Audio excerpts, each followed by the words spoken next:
sobrang lakas ng hangin. Tingnan nyo kung gaano katindi yung agos. Kawawa yung mga taga-Hagonoy. Ayan, puyat lahat. Puyat. Mariosep na baha ito. Ayan o. Kawawa yung mga gamit. Tayong lahat. Puyat lahat ng tao sa Hagonoy. Nakatira dito. Dumisa na. Para na kuryente. Napakalakas ng hangin mga guys. Puyat na naman sa baha.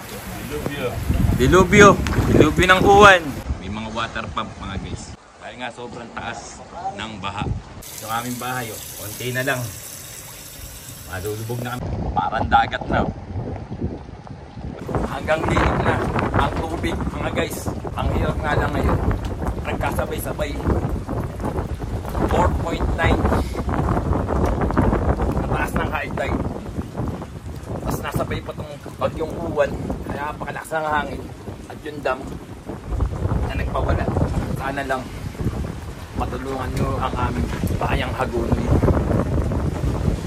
Dahil hirap na kami sa baha.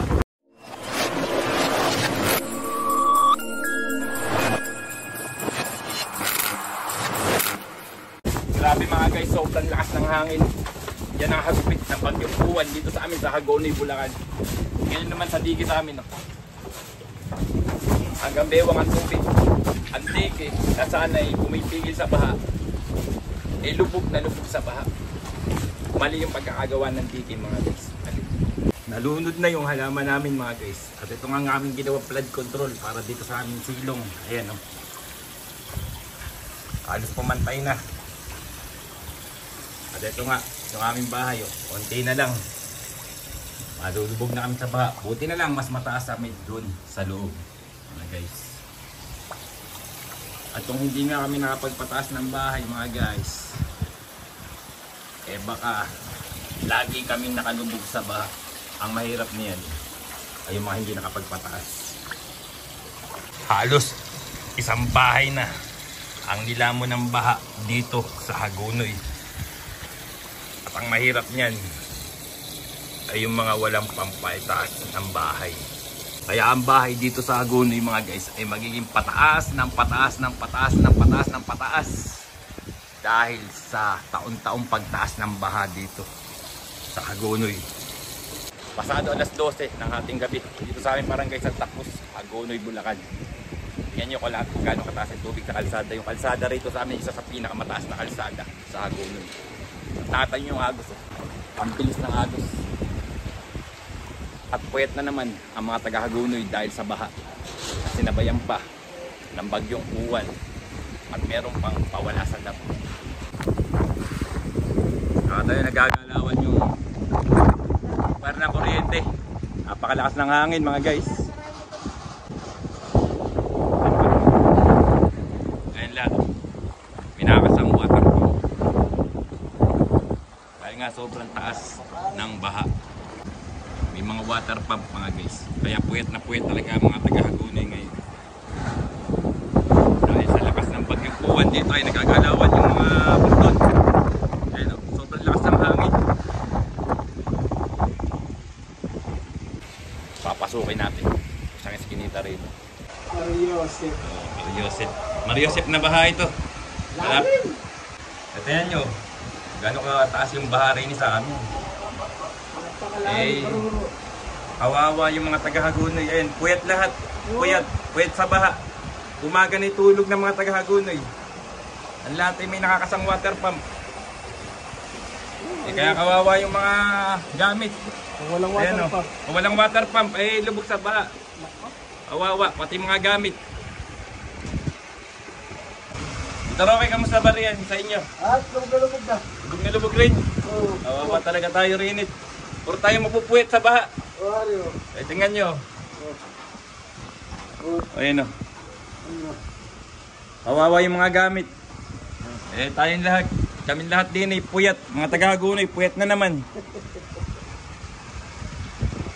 Tapos yung mga may sangkot sa flood control, wala man lang nabigyan ng hustisya. Yun ang masakit dun. Kailangan ng hustisya. Tindig Hagonoy. Kailangan ipaglaban natin yan. Dapat wala tayong baha kung nagkaroon tayo ng mega dike flood control dito sa Hagonoy. Ito yung hirap mga guys, yung hindi nakakapagpataas ng bahay. Ganyang kalalim sa loob ng bahay. And dito may tao rito. Lakaring. Yun, no. Puyat lahat ng tao sa Hagonoy. Napakalakas ng hangin eh. Tsaka yung agos sobrang lakas. Kaya palaki pa yung tubig eh. Oh, eto na yung dulo ng pinto.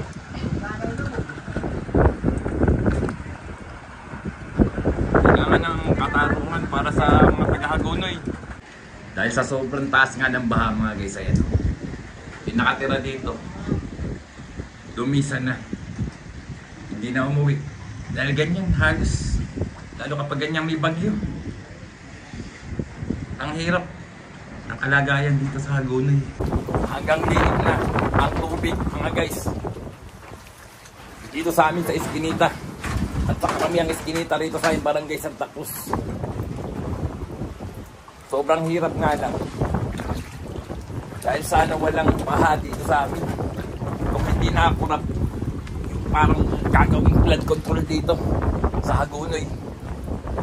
Tapos ang hirapan yan, yung mga sangkot sa flood control ng urap. Parang hindi naman nabigyan ng paparusahan. Halos lahat ng barangay dito sa amin sa Hagonoy ay ganito kataas ang baha. Kaya sana lang matulungan nyo ang aming bayang Hagonoy. Dahil hirap na ho kami sa baha. Ang hirap nga lang ngayon, nagkasabay-sabay 4.9 mataas ng high tide. Tapos nasabay pa itong bagyong uwan. Kaya napakalakas ng hangin. At yung dam na nagpawala. Kaya tao po sa mga nakaupo. Tingnan nyo po yung aming bayang Hagonoy. Wet na naman sa baha. Dilubyo ng uwan. O dito sa Barangay San Pascual. Hanggang bewang yung tubig. Dito ang mas mahirap sa Barangay San Pascual mga guys. Kalsada to, pero ang tubig hanggang bewang. Kaya nga sabi ko sa inyo, sa aming Barangay Santa Cruz, isa yun sa pinakamataas na kalsada, pero lumubin sa baha. O dito sa Barangay San Pascual, parang dagat na. Babad na kayo sa baha.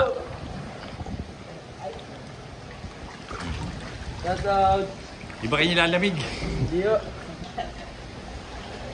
Si Idol. Ayan na. Ala ng tuyo. Lahat basa sa baha.